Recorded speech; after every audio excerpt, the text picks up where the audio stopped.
there's only going to be two kinds of companies and two kinds of people in the world. Ones that are dexterous with the use of AI and others that'll really struggle for relevance. And, it's like what someone told me one time is like, it's like people resist change. People don't like change. But if you don't like change, wait until you encounter irrelevance. It's a whole lot more painful. So the way that you stay relevant in the society of the future is by making sure that you get dexterous at the use of these tools. Because if you do, then what ends up happening is your throughput goes up by several orders of magnitude. And if your throughput goes up by several orders of magnitude, there's all kinds of logic in the world to keep you employed, because then you're going to be able to continue to add value. And the kind of impact you'll have on society and the world will be very different. Hello, and welcome to Franklin Covey on Leadership. I'm your host, Will Hodeling. Today's conversation is with Jeetu Patel, the President and Chief Product Officer at Cisco, where he leads a 30,000-person organization that has undergone an incredibly successful transformation in the last many years. Prior to leading the team at Cisco, he served as the Chief Product Officer and Chief Strategy Officer at Box, and also worked at EMC and Dell. In addition to his work leading many technology companies, he also serves on the board of many smaller tech companies. So he gets to see this ecosystem evolve from multiple angles. In today's conversation, we'll discuss Cisco's strategic transformation, how he's built an innovative AI-first culture, his leadership approach and style, and much, much more. Jeetu Patel, thank you very much for joining today, and welcome to Franklin Covey on Leadership. Thank you for having me, Will. Good to see you. Absolutely. Very excited for today's conversation. So I'm going to start with a very basic, boring 101 question, and then we're going to get into the 201 shortly after. But just for our audience, everybody knows the name Cisco. Not everybody knows what Cisco does and everything that you guys do now. So just give a quick, what is Cisco in 2026? So Cisco actually is a 40-year-old company. We used to be a networking company that built routers and switches to actually make the internet work, and network computers. And we are now, think of us as the critical kind of infrastructure layer for AI, where everything from networking to security and safety to a data platform to observability, all the things that you need, which are the underlying apparatus for AI so that AI can hum and build out those massive data centers. That's one of the big areas of the business for us. And then the second area is for your offices and home offices. How do you make sure that you have everything running over there as well? So you're always connected, you're always secure, you always have visibility on what's going on in your environment. Wonderful. I felt as we were waiting to record this interview, I feel particularly self-conscious. My Wi-Fi went out momentarily, and Wi-Fi going out while talking to the Cisco guy is particularly embarrassing. Well, but it's actually embarrassing for me if that you're won't using happen. Cisco's Wi-Fi. If you're not using Cisco's Wi-Fi, I would give you a pitch saying, go to us. No, I will not throw my provider under the bus, but I'm not using Cisco. So you joined Cisco about 5.5 years ago, and you're now the president and chief product officer. And it's been a great run for the company. The stock is up about 75% since you joined. If you could walk me through, what are 2 or 3 of the most important strategic decisions that you made during your tenure that has led to this great success? I think this would, and by the way, business is a team sport, and usually these things aren't one person. It's a collective group of people that work really well together that make this happen. But we've had a great run over the course of the past 5.5 years, and I'm hoping the next 5.5 years will make the last 5.5 years dwarf in comparison as far as the impact that we can have. But there's 3 big changes, Will, that were made, which were, I'd say, material to our success, and I think what will prove to be our continued success moving forward. The first one was we used to operate much more like a holding company, which means that we had done like 251 acquisitions. Each one of these acquisitions ran like their own fiefdom, and they had their own brand, they had their own teams. The way that people thought that they could progress in their careers by becoming general managers, which means that they wanted to have their own kind of product and engineering and sales and marketing and everything. And by the end of it, what ends up happening is you run a bunch of individual businesses that are that are between 40 and $100 million in size, but you're not doing, any meaningful kind of taking advantage of your scale. And so the first decision that we made when Chuck hired me was, hey, let's make sure that we become a an innovation forward company again, because we had stopped innovating for a while. And where we're going to innovate is we're going to actually build an integrated platform rather than having just a bunch of individual products that don't talk to each other. And if we can create that integrated platform, the characteristics of that integrated platform is they have to be loosely coupled but tightly integrated, because you can't expect customers to buy everything from us all at once because we have a pretty broad portfolio. But boy, when they do buy two things together, they end up working like magic. And so that was the first big change. The second change then that happened was we shifted our philosophy from saying, rather than building a walled garden where we just go out and work with our own technologies only and not anyone else's, we said, let's open it up to the ecosystem. Let's make sure that we support open source. We're opening it up to the ecosystem. We're going to integrate with third parties, even if those third party companies end up happening to be our competitors. We will integrate with them. And the reason for that, Will, was if you start from the customer lens first and then work backwards, then what's really important is making sure that the customer is invested in two or three technologies, and we happen to be one of them. It's our job to make the customer successful by integrating with the others so that they can maximize their return from each one of them. And if you actually do that and do what's right by the customer, typically commercial success follows for you as a byproduct because you made your customer successful. So that was the second big thing that we made a change on. And then the third one is what everyone's talking about right now, which is we had to become AI first. AI first in the sense that we're going to build products for it, making sure that we support the AI movement, whether it be infrastructure to go drive it, whether it be security to make it safe, whether it be observability to make sure that we can take a look at it all the time and ensure that we have visibility and make it resilient, whether it be a data platform that enriched context for these agents. We wanted to make sure that we were an AI first company, not just from a product standpoint, but also how every function in the business operated. So, for example, we now have, you know, our first product that is written 100% with AI. No humans writing code. Now, humans do a bunch of other things, but they don't write code. And so as a result, your innovation velocity is going to be very different. Our goal is probably by the end of the year, we'll have half a dozen products written with AI. By the end of next year, probably 70% of our products will have 100% of the code written with AI. And that's material in the shift that's made. And then, and so those are the three big things: platform, open ecosystem, AI first. Awesome. So I want to do a couple follow-ups on those. Topic one, on moving to a centralized platform instead of a series of fiefdoms. I totally understand the benefits of scale, and the benefit of the fiefdom model is you have a lot of independently motivated GMs, owners. How, as you moved to more of a platform business, did you maintain that strong sense of ownership and accountability? Yeah, it's a great point. And by the way, it made a lot of sense for someone like GE to operate like a holding company back in the day. Why? Because they had an airplane business and they had a power business, and those two things didn't really have much to do with each other. We happen to have near adjacency businesses that are very tied together. So if you don't leverage one business with the other and actually make sure that you're having one business pull the other, then you're not really getting the benefit of scale from Cisco. Then you might as well be a startup. And so that was the calculus that we had to think through, which is how do you make sure that you tie these things together where 1 + 1 = 11? And to your question, how does a person that's running those teams, how do they still feel a sense of ownership? And I think the first thing you have to instill in the culture is management by influence is far more important than management by ownership. You will not cede accountability just because you don't have ownership on a function area, because you have to assume that you're going to be accountable for the outcome. And sometimes those things are not going to be owned under you. They might be on someone else. And so you have to influence them to go out and work with you. And that's going to be really important. And so that was kind of the structural shift, which means that you had to reward people differently as well. Like, in corporate America, there's a lot of kind of hardwiring that's happened saying the bigger my team gets, the better I am, the higher I can go.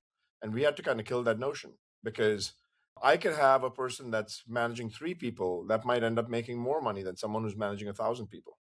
And that number of people that you manage is no longer a criteria for success. And if people keep chasing that, they're guaranteed failure almost, because they're not going to be, in any kind of state where that's going to be a good thing for their career progression. And so that was one of the things that we kept in mind. And I think it's so far it's worked out well. And it's worked out well in two ways. The right people have reconfigured their orientation, and the people that couldn't reconfigure their orientation ended up self-selecting out. And so in either way, it was good because the people that self-selected out, we would have not been able to make them successful in this platform because the success metrics were different than what they wanted in life. And so it's okay to say that and then say, you can part ways. But the ones that are the folks that actually didn't care about that and cared about the work and cared about how they can actually do something of impact and at scale, they don't really care about how many people they manage. They care about what do they deliver to the market. And those are the people we wanted. And those are the ones that have actually done pretty well. Awesome. I want to talk now about strategic shift number 3, leaning into AI. You have a large organization. You have 30,000, I think, employees underneath you inside of Cisco. You've been there for 5 years. 2031, how many people do you think are in your organization? And what is the shape of the organization? How is that different from how it is today? In 2030, 2031, you said, right? You will have another 5 years from now. Yeah. I think you'll have the same number of people or fewer, but I don't think it'll be more. And however, the capacity and throughput will be greater. And let me tell you why, because I feel like the big shift that's happened in AI right now is we've moved from this phase, which was chatbots that intelligently answered our questions and got us productive with the use of what we called productivity tools, like ChatGPT, to now agents that are going to conduct tasks and jobs for us almost fully autonomously on behalf of humans. And these agents are going to be like digital coworkers. They're going to be on our teams. They're going to be working on our behalf. There are going to be certain things that you'll delegate to them. And there's one of three things that you'll delegate to them, things that you don't have time to do. Number two, things that you're not that good at doing, that the agent is better at doing than you. And number three is things that the agent can do, but you just simply physically can't do. You just don't know how to do them. It's. I feel like my expense reports have got to be handed to an agent. Your expense reports probably is one of those things, which is you can do it, but the agent's going to be better doing it than you. It's going to be more efficient. It's not going to get frustrated. You're not going to dread life doing it. Or you might not have time to do it, so you give it to an agent. So either which way, that's a great category of something that you pass off to the agent. What will remain with humans are things that require judgment, things that require intuition, things that require empathy, things that require some kind of an instinct on what's happening in the market. Those things, I think we will make sure that we continue to keep with humans. And every job at Cisco in the next 5 years will have gotten reconfigured. A lot of the jobs that we have today won't exist, and a lot of new jobs that don't exist today will have emerged, right? But I do feel like there is a structural shift that's going to occur in the economy because of AI. And, there's one of two ways you can handle it. One is you can say, I'm going to be in denial and I'm going to sit on the sidelines and I'm not going to deal with it. And I think there's only going to be two kinds of companies and two kinds of people in the world. Ones that are dexterous with the use of AI and others that'll really struggle for relevance. And, it's like what someone told me one time is it's like people resist change. People don't like change. But if you don't like change, wait until you encounter irrelevance. It's a whole lot more painful. So the way that you stay relevant in the society of the future is by making sure that you get dexterous at the use of these tools. Because if you do, then what ends up happening is your throughput goes up by several orders of magnitude. And if your throughput goes up by several orders of magnitude, there's all kinds of logic in the world to keep you employed, because then you're going to be able to continue to add value. And the kind of impact you'll have on society and the world will be very different. So I do feel like that's what's going to happen. But I feel like there's going to be a level of pain during the change management as well. But, there's the other narrative, which is, hey, so are we all going to be out of jobs and just staring at the ocean and not have enough to do to contribute value to society? And I think that's, I don't subscribe to that theory. And the reason I don't subscribe to that theory is I think humans are far too creative and intrinsically look for mission and purpose and doing something that's beyond themselves. And when you have that baked into your ethos, which all of us do, and all of us want to feel valued, and all of us want to feel like we can contribute to society in some way, I don't think you will actually never find anything interesting that you can add that's going to be uniquely different than what a machine can do. In an era of transformation, the pressure is on to adopt AI. But Franklin Covey Institute research reveals that 80% of individual contributors describe their manager's approach to AI as hands off. Achieving transformative results with AI starts with a simple premise: amplify what your people do best. Franklin Covey's guide to the human and AI partnership helps leaders empower their people for successful AI adoption.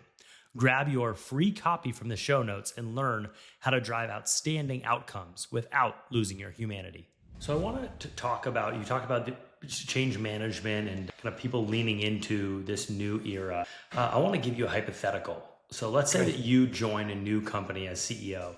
You've had an amazing run at Box and now at Cisco, and you get hired to be CEO of a enterprise software company that has a large entrenched user base and a large employee population, and it really needs to modernize. How do you get that new culture to be AI native, to be AI obsessed? I think you have to create the culture that is much more market focused, as in market in rather than company out, right? And market in says pay attention to what's happening in the market, bring people from the outside to educate you, make sure that you're watching the movements that are occurring in the market, and have the open dialogue around what kind of structural shifts are happening. Because the biggest lesson that I've learned in my life is never fight a megatrend. Always use it as a tailwind. But you have to know the difference between a megatrend and a hype cycle. Hype cycle is something that's a flash in the pan, it comes and goes. A megatrend is a structural shift in the way that we operate. And when you have one of those structural shifts, Victor Hugo used to say, like, you can't stop something whose time has come. I think AI is something where you can't stop something whose time has come. It's a megatrend. And fighting it is suicidal. It just doesn't do you any good at all. But using it as a tailwind is meaningfully accretive to life in a multitude of ways. And the thing that people don't fully realize is using it in the right ways and having the right level of success. And we should talk about what the downsides are too, because it doesn't come without its downsides. So you have to have a balanced view. But we might be able to solve problems that humans have never imagined solving before, like the way in which you can cure any disease and the way in which you can make sure you solve problems around education getting evenly distributed and the way that you can address poverty. And there's a bunch of issues that can be solved in some very creative ways as a result of these technologies, kind of taking off. However, there's a meaningful downside around safety and security, around adversaries using it in a bad way, around it getting in the wrong hands of people, and before you know it, your power plants and your water supplies and your hospitals start to go down, and there's a crisis at hand at a national level. Those are all legitimate, real possibilities that are like non-zero chances of it happening. However, on the upside, there's a fair amount that's happening. So the way that I would tend to, and we did this at Cisco, where there's a lot of skeptics at the beginning. So you have to say, what are the things that you're going to go drive from the top down? And then what are the things that you're going to solicit from the bottom up? A cultural shift like this during a megatrend and a massive shift that's going on, especially at a time like right now, it's pretty obvious that AI is going to be the next big movement. 3 years ago, it wasn't.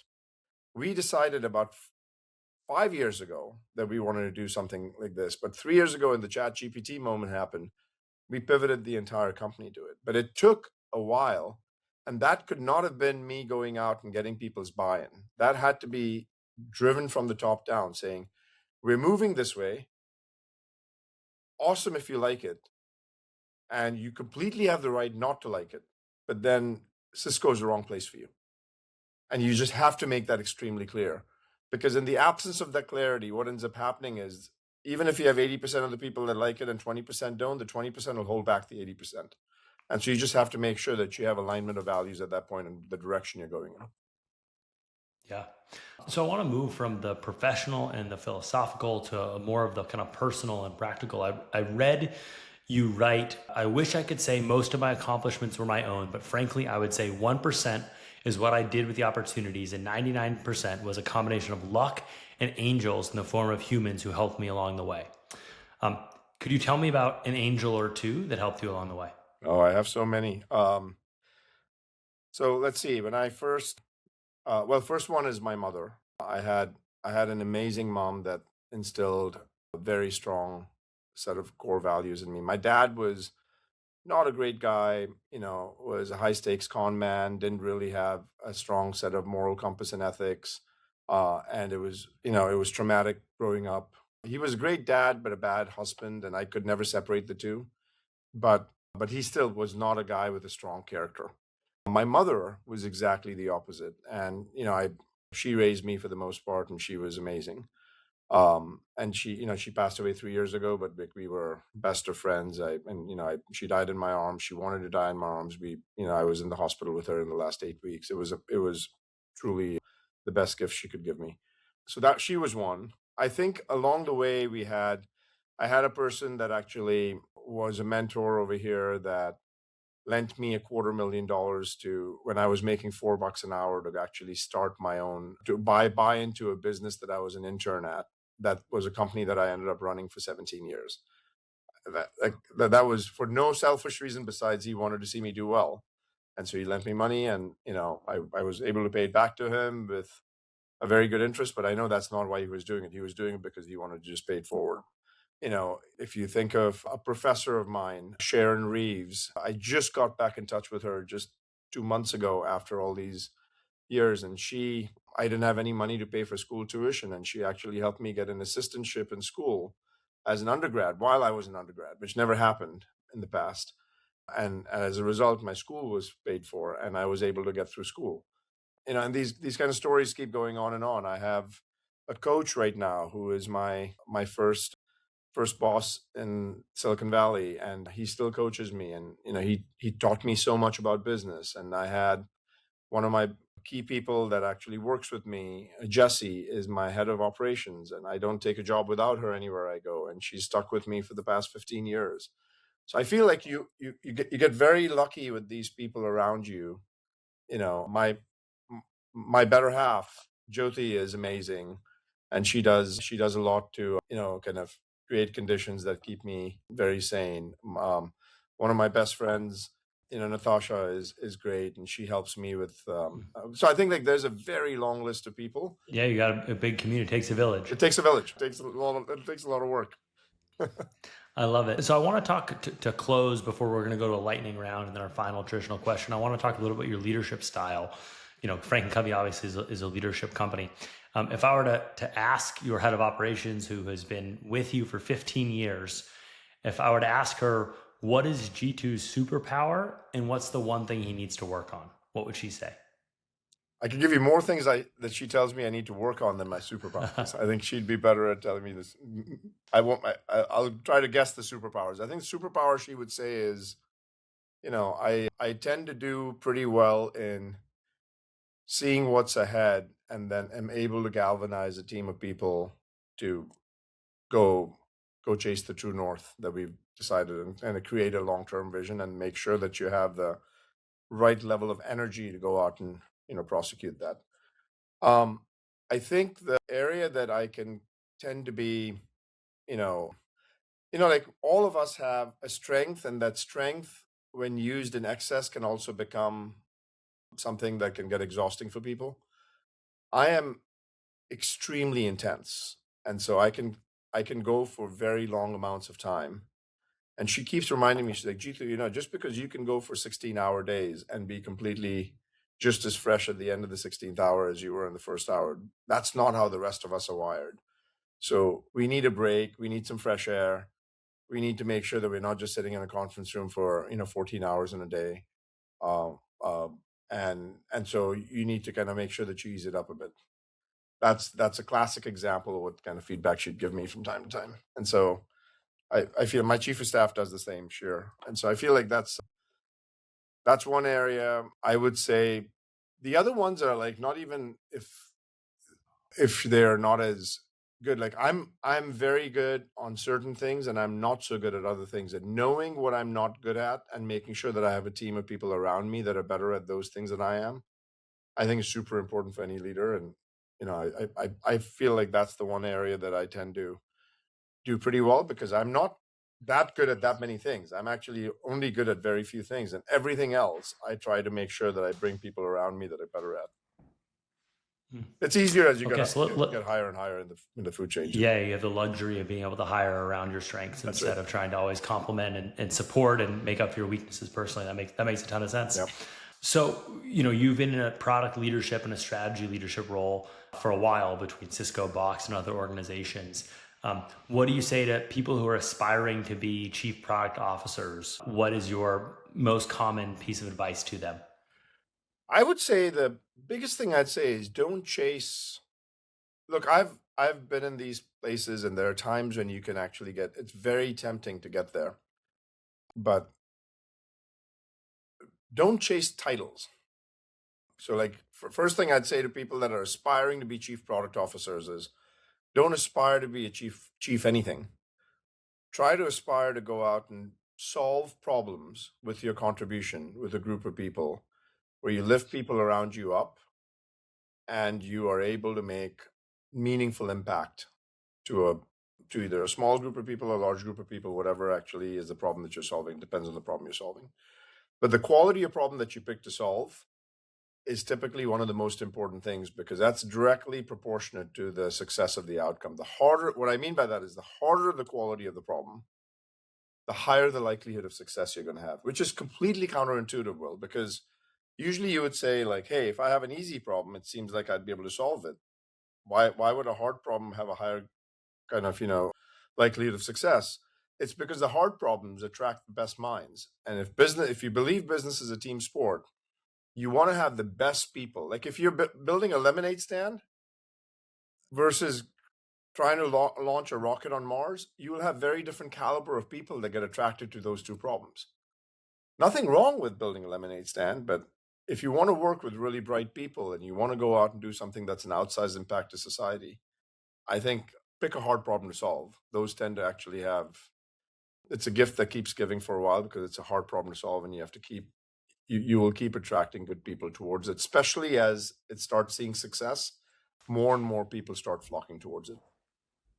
I love that. Yeah, the hottest fire makes the strongest steel. Yeah, that's great. All right, so let's move on to close out. We're gonna do a little lightning round for our traditional closing question. Okay. So you're a product guy, B2B and B2C. What is a consumer product that you have bought in the last year that you really love? Oh, ChatGPT and Anthropic. They're both great. I think Gemini is great. All three of them. I subscribe to all three. The highest level of subscription, and it's worth every penny because I'll tell you this: like I would have not been able to do my current job had it not been for AI. Because when I took this job on, there were so many domains I didn't know much about because we have such a broad portfolio that the speed at which you can learn and get up to speed was I would have not been able to do pre-AI. So I am literally one of the biggest benefactors of AI.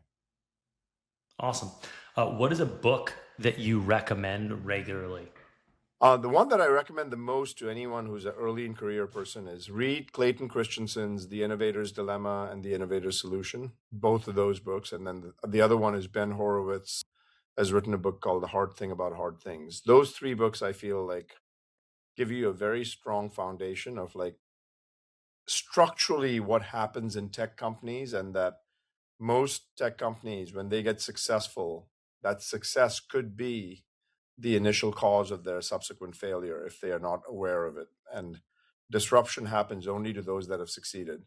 But you have to be very aware of the fact that you don't get disrupted. And I think Clayton Christensen does a really good job of kind of really defining the concept and going into detail. Like his contribution to the tech community specifically has been immeasurable. Wonderful. Clayton Christensen actually used to be on the board of Franklin Covey. I know. And his predecessor or his successor at Harvard. Derek Van Beaver is on our board now. So we're big believers in that work. Final is I am going to have my first child. I'm going to have a little girl in about 3 months. I know you are the father to what sounds like a very successful, I think 15 or 16-year-old girl now.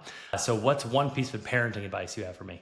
Yeah, I'm very lucky. I would say that she has turned out to be a wonderful human being, but I take very little credit for it. I think her mom did a great job, and I think she also had some basic level of very, very strong instinct that she was lucky to have. But my advice I've had is don't one of my very dear friends had told me this, like, try very hard to not say no to your child. Like, don't say no too often. Like, be very, very kind of stingy with the word no, because what it does is it shows them that you trust them. And she's 15 right now, and she has a boyfriend, and it's early for a boyfriend, but she has one. And usually the basic instinct of a dad might be like, don't allow them to have that. And like what we did was we actually were very open about talking about it. And the great part about this has been that she will come and tell us everything. And if she wants to hang out with him, she'll say, "Can he come over?" And then he comes over, and then she might go to his place, and then his parents are there, and so it's been actually fantastic to have that relationship rather than her hiding it from us, concealing it, and then doing something on the side which could then put her in harm's way. So my biggest advice to parents is create a safe enough zone for them that they can just be themselves, and they will typically observe you and then want to do the right thing more often than not. And as long as you give them permission to say, if you want to experiment something, let me tell you what the consequences are, and then experiment, it's a whole lot easier than trying to constantly keep restricting, because what that hack does is it creates a curiosity, and it also creates rebellion in a different way, which then psychologically makes them want to do things that you're telling them no about. And so it's one of those things. Yeah. Excellent. I like that. Try to say no as little as possible. All right. So our closing question, our traditional closing question, being a leadership company, is who is a leader who has greatly influenced you in your career, and what lessons can we all take from them? I think Chuck Robbins, my boss, has been a fantastic, coach and mentor. I think Rick Devenuti, my coach, has been an amazing one. Jeremy Burton, one of my bosses at EMC, was amazing. Aaron Levy, who's the CEO of Box, has been a fantastic friend and coach. So I think these are all. What lessons can you take from each one of them is very different. But if I were to just pick one, I think Chuck right now, he had a great line that he gave me one time. There was a piece of press that was giving me too much credit and had kind of said something negative about him, but given me too much credit for this. And it was not accurate, actually. It's like, he's done a lot for this company, far more than I have done in my time over here. And so I sent him the article, and I'm like, hey, I didn't have anything to do with this. And he just smiled and he said, Jeetu, if you don't worry about who gets the credit, you can go much farther in life. And it was so profound, because we always worry about, like, who got the credit for what was done. And he's like, I just don't care. Like, I'm confident enough where I don't need to prove anything to anyone, and more power to you. I'm happy they wrote the article about you. That's great. And just pay it forward. Like, when someone on your team does that, like, just make sure that you don't care about who gets the credit. I mean, make sure you maintain the clarity so that the message is being delivered by a few people. But he's like, and that was a good lesson in humility, a good lesson in actually deeply instill confidence in someone that I took away. And so, and there's so many of these, like these people are all so successful, and they've learned so much, and they've accomplished so much, that if you are a good listener and if you're a good observer, like the funnel of how much you can learn from them, there's no shortage of the flow of good ideas coming in. Awesome. Wonderful. Well, I love that. I love that quote. It isn't, if you don't worry about who gets credit, it's amazing what can get accomplished. And it's a great lesson to leave everybody with. So Jeetu, thank you so much for taking the time, for sharing about your journey at Cisco and before, sharing your leadership lessons, your life lessons. I really enjoyed today's conversation. Thank you for having me, Will. Wonderful. And to all of our listeners, thank you for joining us for another week, and hope you join us again next week for another episode of Franklin Covey on Leadership. Have a wonderful rest of your week. Bye-bye.